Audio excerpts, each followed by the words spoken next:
nós não avaliamos a tempo do seu projeto. Então não dá para comparar o teu projeto. Nós acabamos de ver um projeto maravilhoso do Thiago. Então são projetos de ênfase diferentes, não é possível comparar projetos. E, né, há muito foi dado do Thiago, há muito é cobrado de você. Você conseguiu um 10 pelo muito que você recebeu e pelo muito que você contribuiu.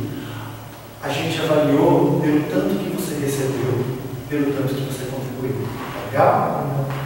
Pelo seu empenho, pela sua persistência, né? Por você estar aqui, você e o Thiago são, como eu falei, são os dois únicos dessa turma que estão concluindo o curso no tempo, né, correto.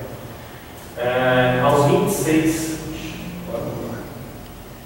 26 dias do mês de junho de 2003, as notas de inserção pública, realizou-se na sala 1 da Faculdade de Tecnologia de Garça a defesa do projeto de graduação Sistema de Administração de Locadora, de autoria do aluno Antônio Donizete de Simão.